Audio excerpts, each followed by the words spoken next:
करऊं कथा हरे पद धरि सीसा, करऊं कथा हरे पद धरि सीसा। नौमी भौम वार मधुमासा, नौमी भौम वार मधुमासा।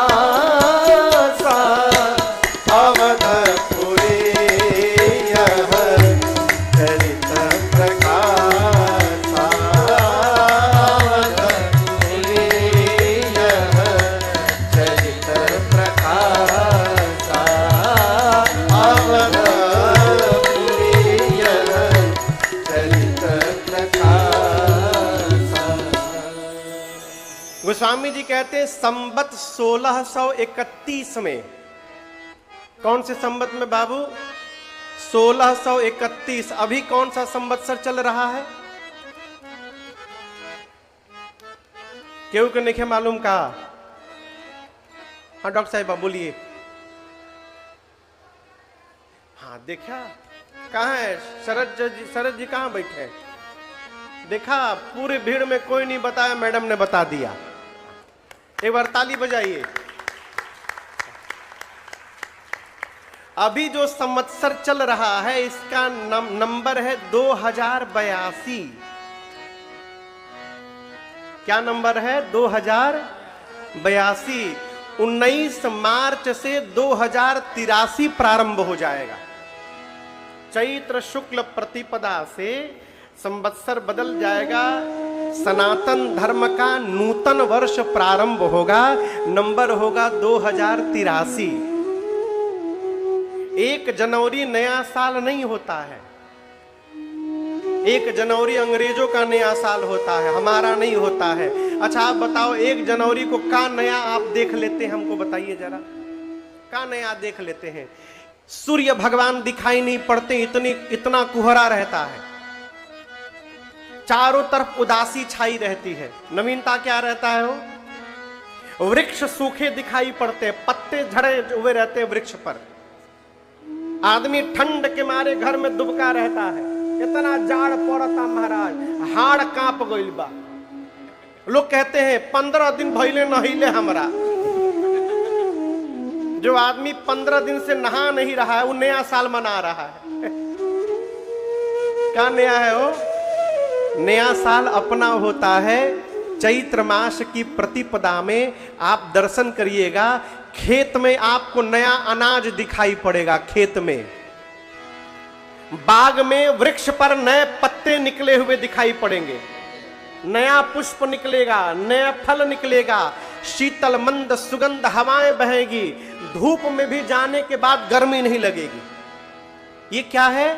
पूरी प्रकृति। राम जी जब प्रकट होते हैं तो नवीनता के साथ भगवान के प्राकट्य में स्वागत के लिए उपस्थित हो जाते हैं। ये हमारा नया वर्ष है। गोस्वामी जी कहते हैं संवत 1631 में, आज से ठीक 451 साल पहले, अभी 2082 है तो 2082 में 1631 घटाइए, कितना आएगा? 451। 451 साल पहले उसी अयोध्या की धरती पर अवधपुरी यह चरित प्रकाशा। दिन कौन सा था? नौमी भौम वार मधु चैत्र मास शुक्ल पक्ष नौमी तिथि थी। आपको मजे की बात बताऊं, रामनवमी प्रत्येक वर्ष आगमन होता है रामनवमी का, लेकिन ये निश्चित नहीं है कि प्रत्येक वर्ष की रामनवमी मंगलवार को ही पड़ेगी। किसी वर्ष बुधवार को भी पड़ सकती है, कभी रविवार को भी पड़ सकती है। लेकिन गोस्वामी जी कहते हैं संवत 1631 में रामनवमी मंगलवार के दिन पड़ी थी। संवत 1631 में नवमी भौमवार, भौमवार यानी मंगलवार,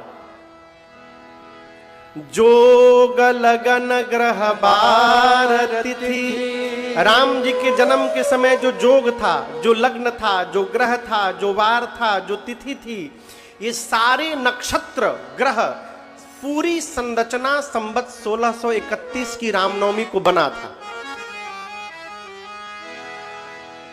आप लोगों से एक प्रश्न है, सरकार यहां उपस्थित है, पूछूं? रुपेश जी, बाबूजी कहां बैठे हैं? बाबूजी, 5 तीर्थ कर लिए हैं अपने जीवन में आप? कम से कम 5 तीर्थ बोलिए, कर लिए हैं? कर लिए हैं। कितने लोग 5 तीर्थ करके बैठे हैं कम से कम? आप हाथ ऊपर उठाइए। हम किए हैं 5 गो तीर्थ। रुपेश जी, आप किए हैं? अच्छा, 10 गो तीर्थ कौन कौन कर लिया है? 10 तीर्थ अपने जीवन में।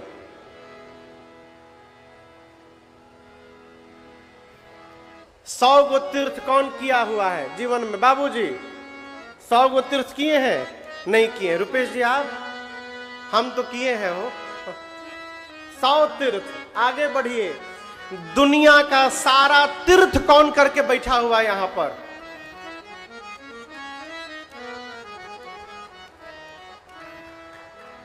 भारत का नहीं, दुनिया का, पूरी धरती में जितने तीर्थ हैं सारे तीर्थ में किया हूं। अब आप कहेंगे महाराज व्यासपीठ पर बैठ के कहे झूठ बोल रहे हैं आप? तो मैं सब प्रमाण कह रहा हूं। गोस्वामी जी कहते हैं कि प्रत्येक वर्ष रामनवमी के दिन श्रीधाम अयोध्या जी में ठीक 12 बजे दिन में धरती के जितने तीर्थ हैं सारे तीर्थ राम जी का अवतार दर्शन करने के लिए पहुंच जाते हैं। उस समय जो अयोध्या पहुंच गया उसे सभी तीर्थों में जाने का फल प्राप्त हो जाएगा। चौपाई का दर्शन करिए, बाबा कहते हैं, ए जिजे ही दीन राम जनम श्रुति गावै, जे ही दीन राम जनम श्रुति गावै, तीरथ सकल तहाँ चलिया,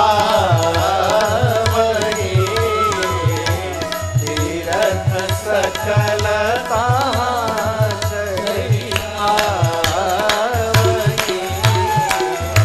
तीरथ सकल तहाँ चलिया। गोस्वामी जी कहते हैं, जे ही दिन राम जन्म श्रुति गावै, वेद भगवान जिस दिन राम जी के जन्म की तिथि बताते हैं उस दिन तीरथ सकल तहाँ चली आवै, उस दिन ब्रह्मांड के सारे तीर्थ अयोध्या में चले आते हैं। रामनवमी के दिन अयोध्या में आप में से कोई रहा है अपने जीवन में कभी एक बार भी? रामनवमी के दिन उधर केवल एक माई हाथ उठाई है बस। हाँ तो बहुत दूर बटलो न बा जा से, यही जा अयोध्या बा, वीजा लागी, पासपोर्ट लागी जाए में है? अरे थोड़ा सिवान से भी बाहर निकली सब है का पता फिर ये जीवन मिले न मिले हो। हाथ पांव जब तक सुरक्षित है, जितना तीर्थ करना है कर जाइए, बाद में आंख कमजोर हो जाएगी। शरद जी सामने बैठे हैं, कितनो आंख ठीक करवाइएगा, बुढ़ापे में चश्मा लगैला के बाद वो हेहिंगा देखे के पड़ी भगवान के। कहो जाइएगा अयोध्या, हनुमान जी का दर्शन नहीं कर पाइएगा, हनुमानगढ़ी का, कहीं सीढ़ी चढ़ेगा, घुटना में दर्द बा, कैसे दर्शन करिएगा? दांत गिर जाएगा, कहिएगा राम, आम निकलेगा, राम जी नहीं निकलेंगे। कीर्तन करने बैठिएगा, खोखी आ जाएगा, खोखने लगिएगा, कीर्तन नहीं हो पाएगा। इसलिए कथा कहती है, शरीर के अंग जब तक स्वस्थ है, जितना करना है कर जाइए, बाद में क्या होगा कौन जान रहा है। श्री रामनवमी के दिन एक बार अयोध्या पहुंचने का प्रयास करिए। हम लोग कई बार रहे हैं, ऐसा लगता है कि पूरा ब्रह्मांड अयोध्या में उतर गया है, इतनी भीड़, और किसी को बुलाया नहीं जाता। जिस तिथि पर, जिस दिन पर, जिस मुहूर्त पर राम जी अवतार लिए थे, उसी तिथि में, उसी मुहूर्त पर, उसी स्थान पर ठीक दिन में 12 बजे श्री रामचरितमानस का भी प्राकट्य हुआ था। इसलिए कहते हैं रामचरितमानस भगवान राम के अवतार है, भगवान का साक्षात वांगमय स्वरूप है। पूज्यपाद गोस्वामी तुलसीदास जी महाराज 77 वर्ष की अवस्था में रामचरितमानस की रचना प्रारंभ किए। बाबू कितने साल में? 77 वर्ष की अवस्था में। और हम आपसे कहें, मानस जी को लिखने के पहले गोस्वामी जी ने संपूर्ण भारत की 3 बार पद यात्रा की थी, पैदल। भगवान केदारनाथ बद्री नारायण से लेकर कन्याकुमारी तक पूरे भारत की गोस्वामी जी ने 3 बार पद यात्रा की।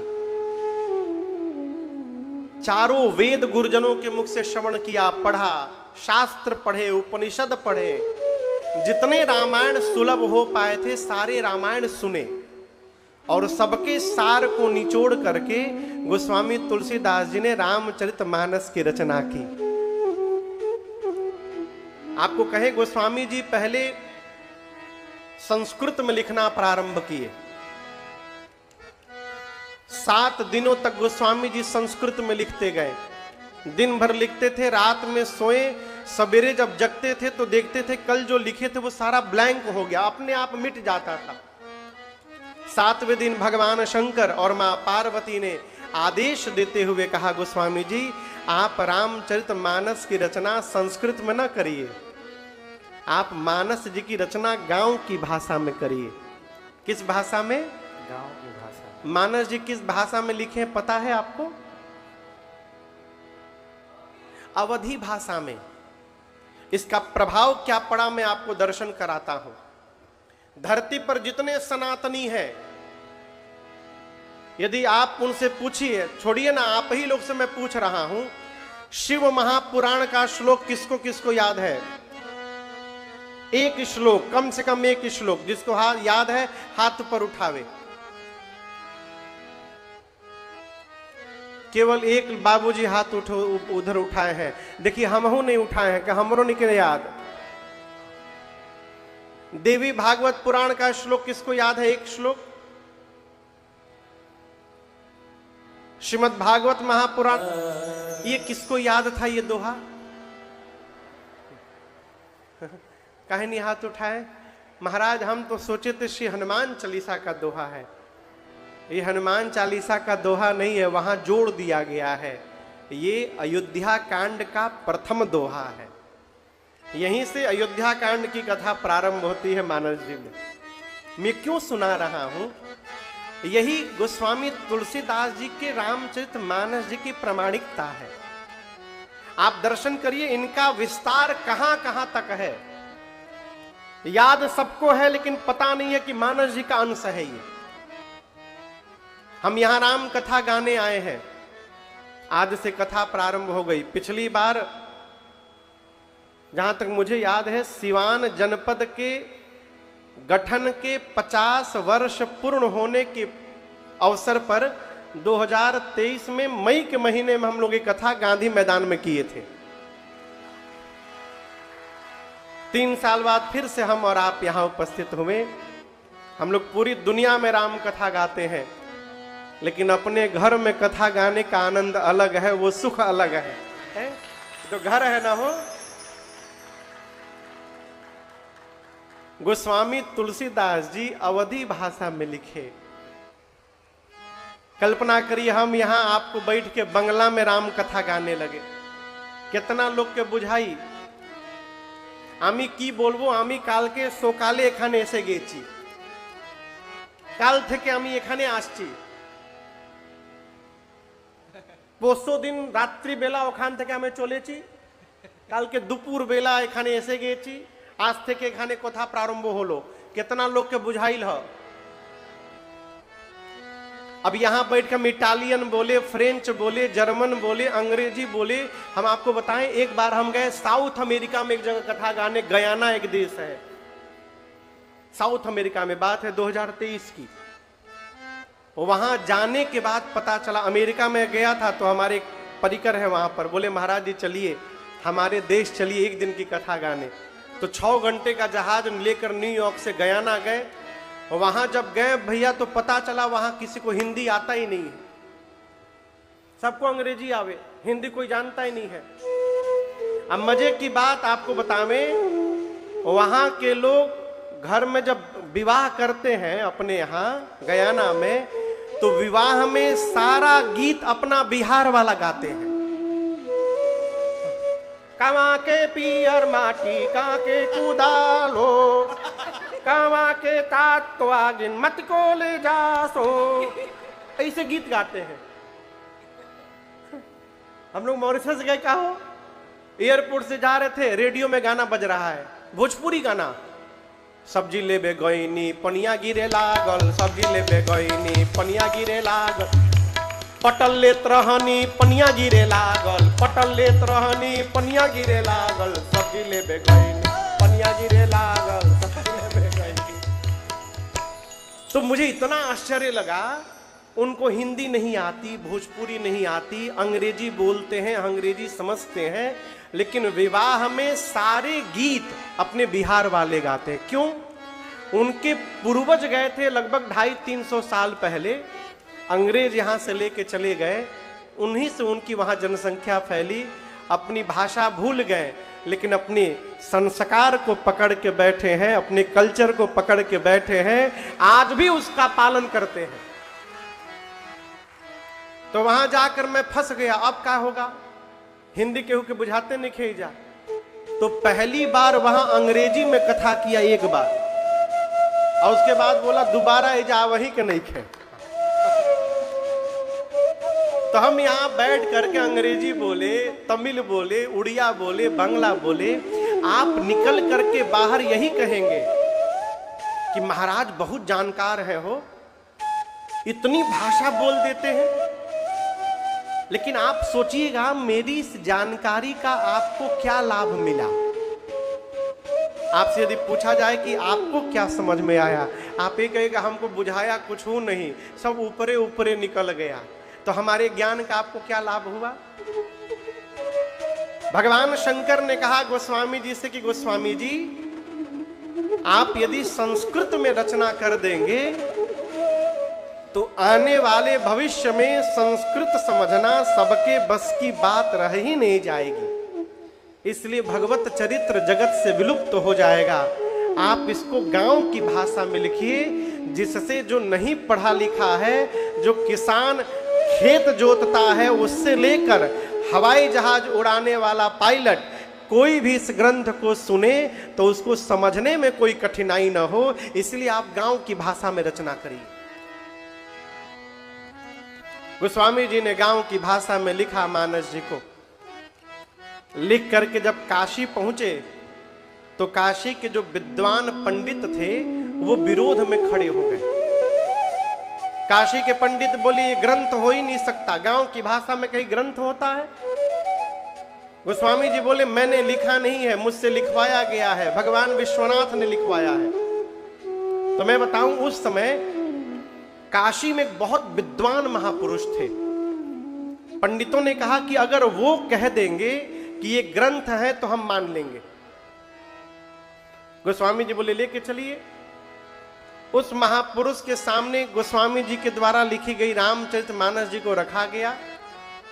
उन्होंने विधिवत 1 सप्ताह में पूरा पाठ किया, और पाठ करने के बाद उन्होंने एक पत्र लिखा, और उसमें मालूम है क्या लिखा? उसमें लिखते हैं कि यदि गोस्वामी तुलसीदास जी द्वारा रचित ये रामचरितमानस मुझे दिया गया पढ़ने के लिए, मैं कह रहा हूं, यदि गोस्वामी तुलसीदास जी तुलसी के पौधा है तो उस तुलसी के पौधे पर रामचरितमानस मंजरी के रूप में प्रकट होकर के विराजमान है। गोस्वामी जी यदि वृंदा है तो वृंदा के ऊपर ये मानस जी मंजरी है, प्रमाणित कर दिया। पंडित इस पर भी मानने को तैयार नहीं, बोले वो भी बैरागी महात्मा, ये भी बैरागी महात्मा, दोनों बैरागी महात्मा अपन पार्टी बना लिए, हम नहीं मानेंगे, ग्रंथ है। गोस्वामी जी बोले कैसे मानिएगा? पंडितों ने कहा कि विश्वनाथ जी ने कहा है ना, अब वही कहेंगे तो मानेंगे। तो जो काशी विश्वनाथ जी का मंदिर आप देख रहे हैं, उसी मंदिर के गर्भगृह में पंडितों ने ले जाकर सबसे नीचे रामचरितमानस जी को रखा, सबसे नीचे। उसके ऊपर उनके ऊपर 4 वेद को रखा, 18 पुराण रखे, 6 शास्त्र रखा गया और शयन आरती कराकर विश्वनाथ जी के पट को बंद कर दिया गया। सारे पंडित वहीं बाहर बैठे रहे रात में कि कहीं चले गए गोस्वामी जी गड़बड़ कर दिए तो। गोस्वामी जी भी बैठ के रोते रहे रात भर, एक ही बात कहते थे, बाबा राखो लाज हमारे, बाबा अब लाखो लाज हमारे। आपसे मैं कहूं, ये कोई मनगढ़ंत कथा नहीं है, सत्य घटना है। 9 बजे पट बंद हुआ और ठीक 2 बजे जब वहां के अर्चकों ने मंगला आरती करने के लिए विश्वनाथ जी का जब पट खोला तो क्या देखा पता है? जो रामचरितमानस सबसे नीचे आ गए थे, सबसे ऊपर, और केवल ऊपर आए नहीं थे, उस मानस के प्रथम पृष्ठ पर भगवान विश्वनाथ का सिग्नेचर था। साक्षात भगवान विश्वनाथ ने मुहर लगाई थी। क्या लिखा था? सत्यम शिवम सुंदरम। इसका अर्थ, इसमें जो लिखा है वही रामचरित्र सत्य है। शिव का अर्थ है कल्याण, यही ग्रंथ मानव जाति का कल्याण करने वाला है। और सुंदर, यही राम जी की सबसे सुंदर रचना है, उनके चरित्र की। ये भगवान विश्वनाथ ने प्रमाणित किया, तब जाकर मानस जी का जगत में प्रचार प्रसार हुआ। और हम आपको बतावें, गोस्वामी जी ने इतनी बड़ी जनमानस के ऊपर उपकार किया है बाबा ने, कि हम कई जन्म लेने के बाद भी उस उपकार से उऋण नहीं हो सकते। हमारे पूज्य महाराज श्री कहते हैं, रामचरितमानस मनुष्य के जीवन की आचार संहिता है। एक मनुष्य को परिवार में, घर में, समाज में कैसे रहना है, यदि सीखना है तो मानस जी की शरण में आइए के बैठेगा। अब इसका मतलब नहीं कि जो किनारे बैठा हुआ आलसी आदमी, हम आपको नहीं बोल रहे, दूसरे जगह की बात बता रहे हैं। जहां कोई पोल मिला वहीं टेक लगा के बैठ जाएगा। अब मंगले चरण में वो मंगल यात्रा पे निकल गया, आंख बंद करके शुरू। जो कथा में 3 घंटा सोता है, वो भी यदि बाहर निकले और उससे पूछा जाए कि कैसा रहा, बोला बड़ी आनंद की वर्षा हुई। इतने आनंद की वर्षा हुई आप सोच नहीं सकते, अद्भुत आनंद। भले समझ में कुछ नहीं आया, लेकिन कहेगा सब समझ गए। गोस्वामी तुलसीदास जी कहते हैं, मैं पुनि निज गुर सन सुनी, कथा सुसुकर खे, समुझी नहीं तस बालपन, तब अति रहे अच्छे।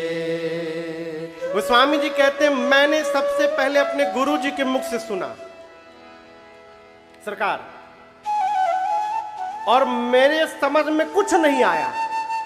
कौन कह रहा है? गोस्वामी तुलसीदास जी कहते हैं, गुरु जी ने मुझको सुनाया, मेरे समझ में कुछ नहीं आया। क्यों? मैं बालपने में था, अचेतन मन की अवस्था थी मेरी। मैं अभी आपके सामने राम कथा गा रहा हूं, लेकिन मैं आपको एक बात बताऊं, जब ये निर्णय हुआ कि मुझे अब राम जी की कथा गानी है, तो मैं सबसे पहले महाराज जी के पास गुजरात में पोरबंदर गया। वहां प्रातस्मरणीय पूज्य श्री रमेश भाई ओझा जी के यहाँ आश्रम में सांदीपनी गुरुकुल में मेरे पूज्य महाराज श्री की राम कथा चल रही थी। तो मैं केवल सुनने के लिए गया था पहली बार, और उसके 1 महीने बाद उनके साथ रहना था। तो वहां गया तो वहां नित्य सवेरे नवाह पारायण चले। तो महाराज जी बोले कि पोथी जी लेकर आना आप भी। तो मैं भी पोथी जी लेकर गया था, जाके बैठता था पारायण में। टीम के लोग ही बैठ के कमरे में पढ़ते थे। तो उसमें था कि 5-5 दोहा सबको आगे आगे पढ़ना है, लीड करना है। मैं महाराज जी के बगल में बैठा था। जब मेरी बारी आई, मैं शुरू किया पढ़ना, लेकिन पढ़ने का ढंग आवे तब ना। दिन्हा लिन्हा किन्हा चिन्हा गलती पढ़े तो महाराज जी 3 बार टोके, ए गलत पढ़ रहे हो, सही पढ़ो। लेकिन आदत तो यही जा बिहारे के नापन बा। चौथी बार जहां मुख से गलती निकला, महाराज जी बढ़िया प्रसादी 1 मुक्का का दिए, और वो जो प्रसाद मिला उसके बाद आज तक कभी गलत मुख से नहीं निकला। 1 मुक्का खींच के मारे, वो दिन से दिन्हा दीन्हा में बदल गया। गोस्वामी जी कहते हैं गुरुदेव ने मुझे सुनाया, लेकिन मेरे समझ में कुछ नहीं आया। क्यों? मैं छोटा था, बालपने में था। रुपेश जी, आप किसी को कुछ पढ़ाइए, जैसे बाबू ही है, बाबू को आप कुछ पढ़ा रहे हैं, अब बाबू के समझे में नहीं आ रहा है, आप कितनी बार पढ़ाइएगा? बोलिए। अरे कहा डरिए मत, या क्यों बाबू तो उसे कंप्लेन थोड़े करे जी। हम पूछ रहा हूं कितनी बार पढ़ाइएगा? इशारा से बोलिए 1 बार, 2 बार, 2 बार, 3 बार। अच्छा, चौथी बार नहीं पढ़ाइएगा, पढ़े चाहे मत पढ़ो, जा। हाँ। लेकिन यहां दर्शन करिए, गुरु जी ने गोस्वामी जी को सुनाया, गोस्वामी जी के समझ में नहीं आई कथा। तदपि कही गुर 12 बारा, तदपि कही गुर 12 बारा, समझे परे कछु मति अनुसारा, समझे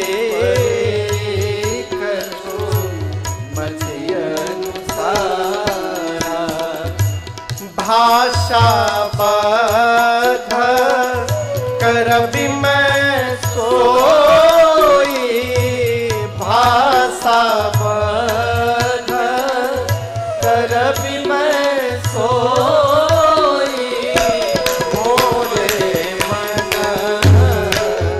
प्रबुद्ध जेहि होई, मोरे मन प्रबुद्ध जेहि होई, मोरे मन प्रबुद्ध जेहि होई। गोस्वामी जी कहते हैं गुरु जी ने सुनाया, मेरे समझ में कुछ नहीं आया, लेकिन गुरु जी हार नहीं माने। रुपेश जी, कितनी बार गुरु जी कहे? 12 बार बार सुनाते रहे। कथा समझ में आवे चाहे न आवे, बार बार सुनते रहिए। न जाने कौन सी बात कब समझ में आ जाए हो और जीवन का पूरा दिशा, पूरी दशा बदल जाए। एक महापुरुष हुए, रामदास जी। क्या नाम था उनका? रामदास। रामदास जी सामान्य जीव थे। झोला लेकर के सब्जी लाने जा रहे थे, पगडंडी पकड़ के। ये घटना अभी वो स्थान अभी पाकिस्तान में चला गया है, उस समय अखंड भारत में था। सरकार झोला लेके सब्जी लेने जा रहे थे। पगडंडी के बगल में एक कुटिया थी, माटी का घर था एक। उस घर के भीतर एक बेटा सवेरे सवेरे सोया था और उसकी माँ उसको जगा रही थी। संयोग कहिए, उस बेटे का नाम भी राम था जो घर के भीतर सोया था। इधर बाहर कौन खड़ा है? रामदास झोला लेके जा रहे हैं सब्जी लेने। घर के भीतर मां बेटे को जगा रही है, राम जग जा, सवेरा हो गया है। अरे राम अब तक सोया है, जग जा। ये खड़े होके सुनने लगे। मां जगा रही है, कब जगेगा, सवेरा हो गया है, जग जा, जगने का समय आ गया है, राम जग जा। पता नहीं वो कुटिया का बालक जगा कि नहीं जगा, लेकिन झोला लेकर पगडंडी पर खड़े स्वामी रामदास जग गए और वहीं से विरक्त महापुरुष हो गए। जग गए हो, कौन सी बात कब लग जाए जीवन में कोई भरोसा नहीं। अभी कल रात्रि में मुझे एक लोग मिले, बोले महाराज आपकी एक कथा में सुन रहा था, भरत जी का चरित्र, और उसको सुनने के बाद मैं इतना रोया महाराज जी आप सोच नहीं सकते हैं। और उसका परिवर्तन क्या हुआ, मेरे भाई की बेटी की शादी थी। एक दिन मैं गया तो देखा कि मेरे भाई उदास बैठे थे। मैंने पूछा क्या हुआ?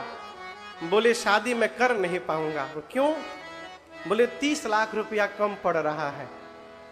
हम बोले फिर रो क्यों रहे हो? रुपया नहीं है, भाई तो है ना, मैं दे रहा हूं, तुम विवाह करो। कल रात की घटना है। हरिचरण भैया क्या बैठे थे, बोले महाराज यदि वो प्रसंग मैं ना सुना होता तो मेरे हृदय में यह भाव जगा ही ना होता। कौन सी बात? आप दर्शन करिए। वो घुमाने वाला कल देखें, ऊपर घुमाइए तो बंद हो जाता है। जब उसका भीतर का वॉशर खराब हो जाता है ना, तो कितनों घुमाइए उसमें से टप टप पानी टपकता है। जब एक ही जगह पानी का बूंद लगातार गिरने लगे ना, तो साल 2 साल के भीतर वहां पत्थर में छेद हो जाता है। किसी से कहिए कि पानी के बूंद से पत्थर में छेद हो गया, लोग कहेंगे सवेरे सवेरे भांग लेके आए हो का है? पानी के बूंद से पत्थर में छेद होता है। लेकिन एक ही जगह पर पानी का बूंद लगातार पड़े तो पत्थर में भी छिद्र हो सकता है। उसी प्रकार कथा समझ में आवे चाहे न आवे, सुनिए, कान में जब बार बार कथा प्रवेश करेगी तो यहां भी छिद्र होगा और चरित्र हमारे हृदय में प्रवेश कर जाए। गोस्वामी जी कहते हैं बार बार गुरु जी ने सुनाया और बार बार सुनने के कारण मेरे मन में समझे परी कछु मते अनुसारा। जितनी मेरी बुद्धि है, जितनी मेरी मति है, हमको उतना ही समझ में आया। अच्छा, भगवान न करे बरसात के महीने में अभी ना माने, बरसात में माने। मान लीजिए बरसात में वर्षा होने लगे, बतिया बुझाता ना हमार, वर्षा होने लगे तो आपके पास कितना पानी जमा होगा? बोलिए, बरसात होने लगे तो आपके पास कितना पानी जमा होगा? बोलिए, इसका निर्माण कैसे होगा? केवल और केवल सत्संग से। सत्संग से पात्रता का निर्माण होता है और पात्रता से हमारे पात्र में भगवत कथा का प्रवेश होता है, जिसके बाद उसका प्रभाव हमारे आचार विचार और व्यवहार में दिखाई पड़ता है। तो समझिए, आपसे मैं पहला दिन है इसलिए निवेदन कर रहा हूं, ये जो पंडाल लगा है ना, इसको कथा का पंडाल केवल मत समझिएगा। आप में से किसके किसके घर में गाड़ी है? हाथ उठाइए। 2 चक्का मान लीजिए, 2 चक्का भी किसके किसके घर में है? मोटरसाइकिल स्कूटी प्राय सबके घर में है। सर्विसिंग कराने ले जाते हैं ना, सर्विस कराने। बोलिए, भूख लाग गई बका, सर्विस कराने जाते हैं? कहां जाते हैं? सर्विस सेंटर पर। यदि सर्विस ना कराइएगा तो क्या होगा? धुआं फेंके लागी, धुआं, ब्रेक ना लागी, फ्री हो जाई। यदि आपने समय समय पर गाड़ी को सर्विस नहीं कराया तो आपकी गाड़ी बिगड़ जाएगी। उसीलिए कह रहा हूं, ये जो पंडाल लगा है इसको पंडाल न समझिएगा, ये आपके शरीर रूपी गाड़ी का सर्विस सेंटर खोला गया है 9 दिनों के लिए। आके सर्विसिंग करा लीजिए राजन बाबू, और नहीं कराइएगा तो कब धुआं फेंक देगा हो कोई भरोसा नहीं।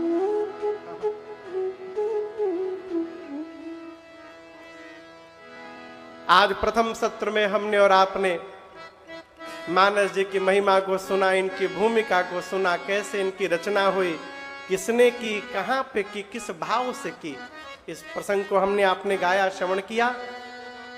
कल हम और आप भूतनाथ भगवान विश्वनाथ और मां पार्वती जी के मंगलमयी विवाह की कथा गाएंगे। पता नहीं आप ध्यान दिए कि नहीं दिए, कथा जब प्रारंभ हुई आज, तो ये बीच वाला जो लाइट है ना, ये 3-4 बार भुक भाग हुआ। भुक भाग बुझाता? बोली सब है? आप ध्यान दिए 3-4 बार भुक भाग हुआ, ध्यान दिए? क्यों हुआ पता है? शंकर जी के बाराती आज भी आके बैठ गए बालो, अगल बगल के जो बुढ़वा उड़ुआ होंगे साइफन पर के, भूत प्रेत आजुए आके सब बैठ गए हैं। कल हम और आप यहाँ भगवान शंकर और माँ पार्वती के विवाह की कथा सुनेंगे ठीक 3 बजे दिन में, सायंकाल 3 से लेकर 7 के क्रम में। परसों से कथा 4 बजे प्रारंभ होगी, कल की कथा 3 बजे प्रारंभ होगी। और कल कथा में नहीं आना है, कल भगवान शंकर